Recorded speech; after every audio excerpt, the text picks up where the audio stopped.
Bedros Keuilian is doing jiu-jitsu. I don't know if it's now or if he's been doing it for a while, but he's going to tell us how real men, or this is what happens when real men do jiu-jitsu. Let's find out. You are the protector. You are it for yourself, for your family, and don't do it just because you want to understand how to deliver violence. Do it because you want to become a well-rounded human, a human weapon, an athlete, someone who has control of his emotions, who has confidence. All right, that was a fun 20-second blurb intro. So let's give some background. Let me give you guys just a little bit of just some context of what I want to get by with this video.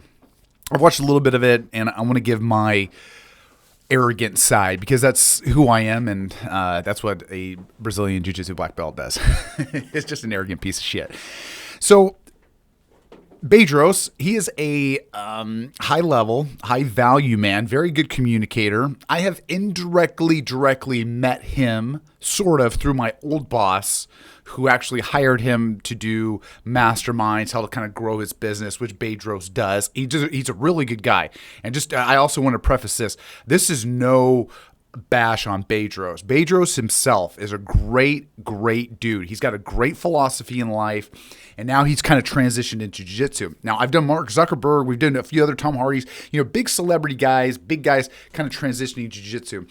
And it's weird that these high-value, high-celebrity status guys that are getting into the sport, and why it's so interesting, because the average guy just, which when this sport started, or just like karate, taekwondo back in like the 90s, 80s, it really was a grunge sport, just gym rats. And as it has gotten more and more publicized through the UFC, Fight Pass, just different Brazilian Jiu-Jitsu organizations, IBJJF, it's become very, very popularized, but also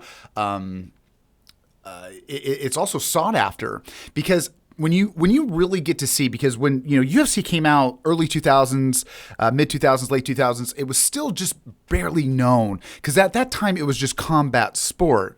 But then when you really break it down, you get the the 2015s, 2020s, you really get to see the breakdown of jiu-jitsu in those fights, because people are more knowledgeable about it, because not only has it been implemented into your community, but with the help and these smaller organizations like Fight to Win, Submission Pro Hunter, that have given a lot of exposure to the sport. And now that these guys, and the beautiful thing of the internet is we were able to explore this. Now, what I am going to have my little arrogancy on this is because when you have these high value guys, these communicators, motivational speakers, when you have just an average Joe that goes into it, like me, I wouldn't say like I'm high celebrity, high value, but I do hold myself on a pedestal a little bit because I have achieved a lot in my life and I'm proud of it. But when you have these guys that are bringing a video to you in this aspect, that, because again, he's a motivational speaker, business guru, he knows, he's done it, he's lived life, and he's giving you guys motivation to do this sport because he's fallen in love with it, just like Mark Zuckerberg and Tom Hardy. Things that you have to think about with this sport is that it is such an addiction. And that's why I said, or I will say, like, I am an addict. Yeah, like I have a personality addiction. I'm an alcoholic. I'm 4 years sober now, and a lot of people that have addictions do these sports because it is a relief. It's a reprieve of your day-to-day life. And so, as now 4 minutes into the rant, Bedros is coming off about, this is a sport, or do this, not just a way, like, not because you want to do violence, but to like better yourself. I can see where he's coming from, but what I don't like, because the title of this video is "This is what happens when real men do jiu-jitsu," and well, not real. It just says this happens when men learn jiu-jitsu. Okay, maybe the real was a little more string, but I put that in my brain. But this is what happens when men do jiu-jitsu, and I don't like that. And it's not about being inclusive, because women do jiu-jitsu as well, and that's the powerhouse. Like my girlfriend, dude, she does this on this channel too. We love doing jiu-jitsu together, because not only do to his point, like, you're the care provider of the household, but shoot, what if my girl knows jiu-jitsu? Now we're a power couple on steroids, So I understand where he's coming from, because I don't think, or he might not be in a relationship, But when you have that powerhouse together in jiu-jitsu, it really takes it to the next level of being confident, just like within the relationship, and just being like the provider, red pill, patriarchy kind of guy, which I get. And like, if you want to live that life, go for it. But I kind of like live in the middle where, I can have empathy, I can see what's going on. And, but to his point, I don't have to be the aggressor. I can have a calm, cool collective attitude towards things, but address it assertively when I need to. And that's what having that confidence is when this sport. But one last thing I just want to preface to is, I want to do more research on it because I don't know how fresh Bedros is. And remember, these guys are so busy with their day-to-day lives that it's really hard to put the mat time in. But again, I'm assuming. So just like as addicts, I'm not going to assume. I'm not going to know. But all I know is he a black belt? No. Is he a purple belt? No. So I can't say that he has the knowledge of, what a professional or a black belt would. But he is in his excited stage. And good for him. And he's giving and promoting this.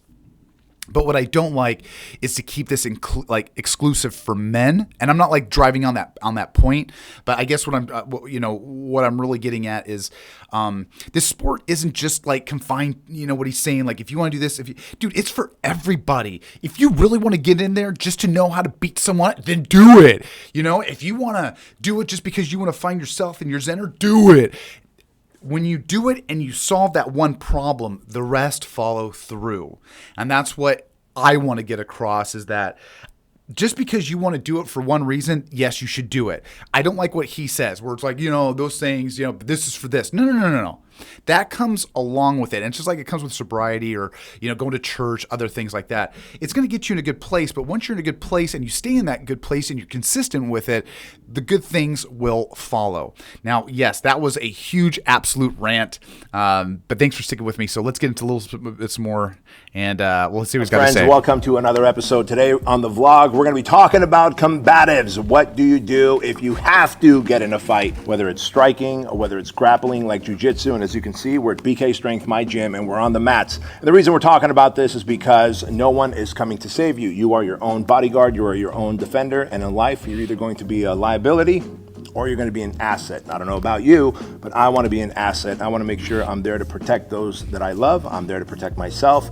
And for that to happen, you can't just walk around with a gun or a knife everywhere. You have to have the abilities to be able to fight in terms of striking, like Muay Thai, kickboxing, boxing itself, or grappling, whether it's wrestling, jiu-jitsu, judo, etc. And so today we got some thought-provoking topics that we're going to talk about after we get some rolls in, myself and Leighton.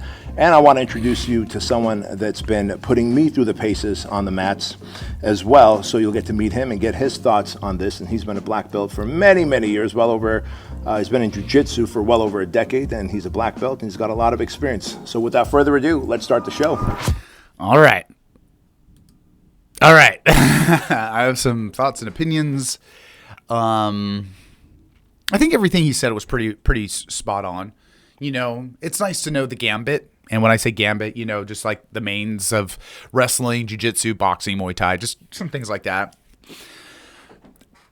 The knife, the gun, you can always carry. Trust me.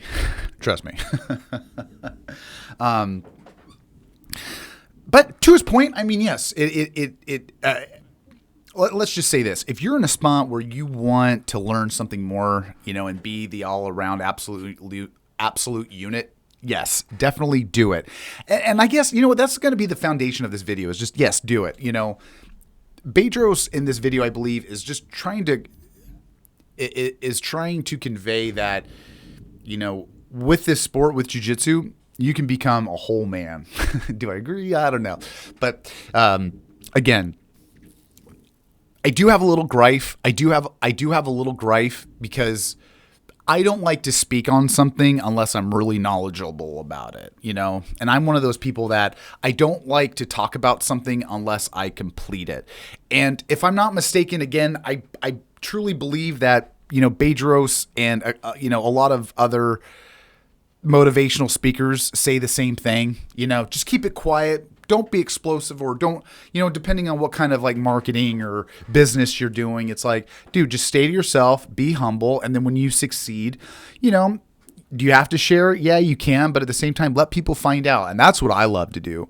But I just get a little irked because Bedros is bringing in another black belt to say something that he wants to say, but he can't say it because he's not a black belt, you know, or at least has that knowledge of it.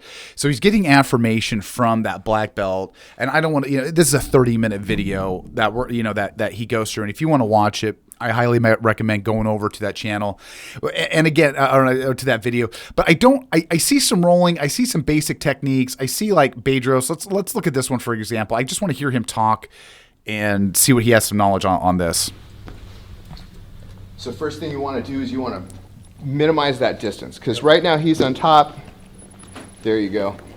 I want your head close so that he can't headbutt you. Yep. And on this, I want you to try to, like, see how you've got some control on that shoulder, so he can't lift that arm, or if he does, you know, he can't get much damage. And on this, ideally, Leighton, I want you to, So now you're gonna open up your guard, you're gonna switch your hips, and you're gonna get ready to bring that right leg down to the mat and kind of like sweep his leg as you're pushing off on your left leg. Got it. I can't even. All right. From there, I mean, You could go to that, or you. This is going to turn into a whole nother video, you guys. This is why I really have no respect sometimes. And like, listen, I'll call out anybody. If Home Fry wants to roll with me, bring him on over. I don't give a shit. You can't lift that arm. This is what drives me crazy here. Okay, coach tells him to pull down his leg. Okay, which is correct. Which he's 100% correct. When he brings it down,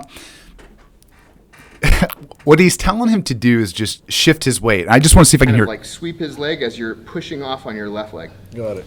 While you're pushing off on your left leg. Okay, this is why you have to really do your due diligence on black belts, and I'm really surprised too for Bedros to bring in someone like this if that's the case. Let me hear this one more time. This is going to turn into a longer video than I wanted it to, but let me hear what he's going to say. Down to the mat and kind of like sweep his leg as you're pushing off on your left leg. Bring your foot down. So here's my problem. He did it right. Let's see if he brings it all the way down. Okay. Here.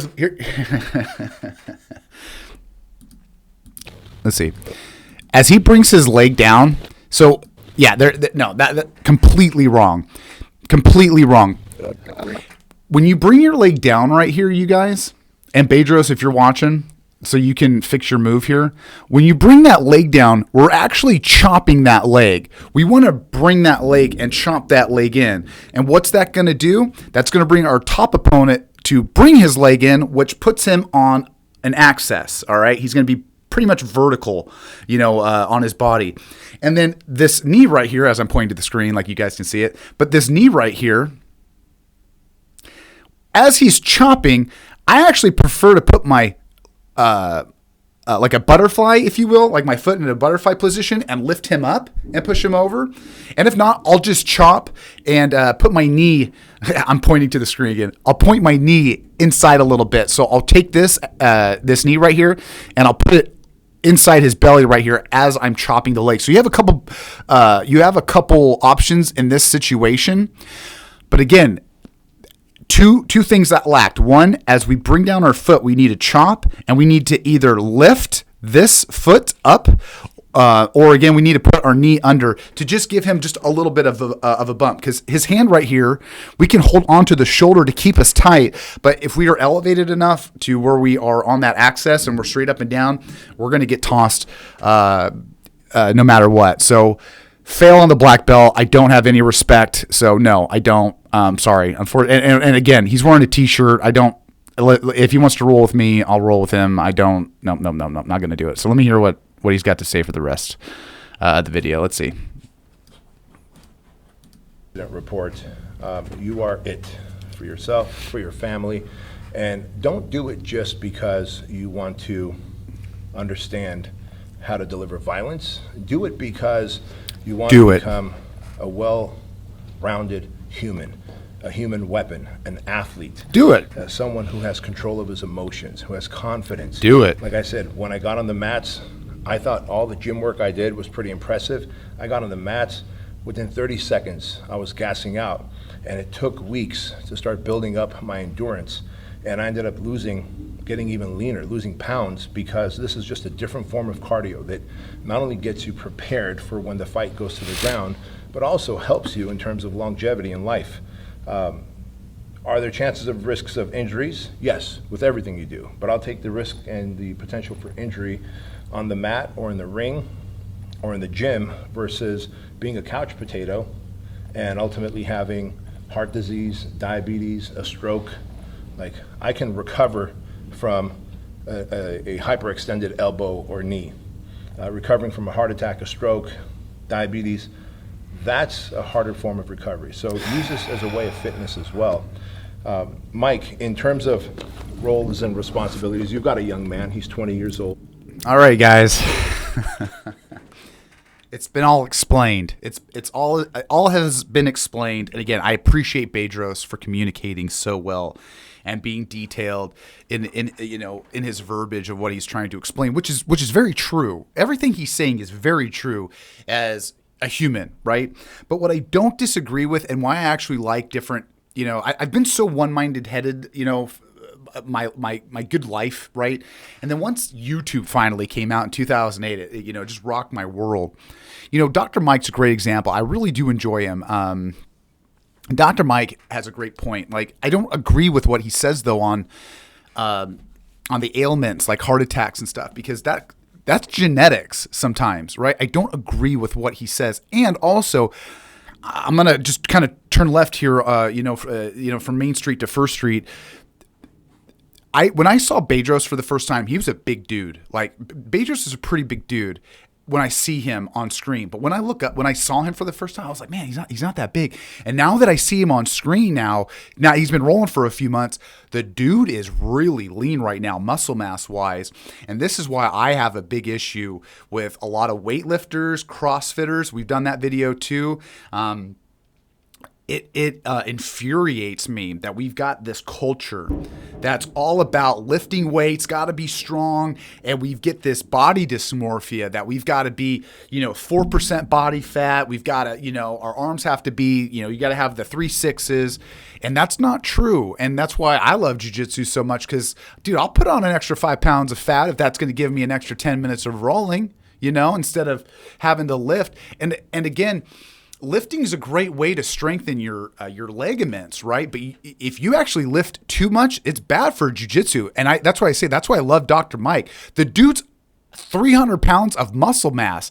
He's going to gas out in 6 seconds. Now, if he adjusts, but that's what he loves to do. His MO is weightlifting, but he also likes to do jiu-jitsu. So we have to kind of outweigh, for him at least, what he wants to do more though. So if he's going to do weightlifting while doing jiu-jitsu and he knows his cardio is going to suck, well, he's just going to freaking grind through it, get his, he's got his brown belt, he's going to get his black belt pretty soon. But that's what he's going to sacrifice is his cardio a little bit for that muscle mass. But he makes up for it with his technique and his muscle mass. So you really can get away with some things. So getting back into Main Street, this is why I have such a big problem, not only with the weightlifters, like I said, and CrossFitters, excluding Dr. Mike, because he has a rationalization of what moderation is within each sport. But I have a big problem with these motivational speakers, business gurus, because, again, I'm not bashing on Bedros. I'm not bashing, on the quality he has of life, or or the amount of money that he has. I think he's just like Anthony Bourdain, very successful people, right?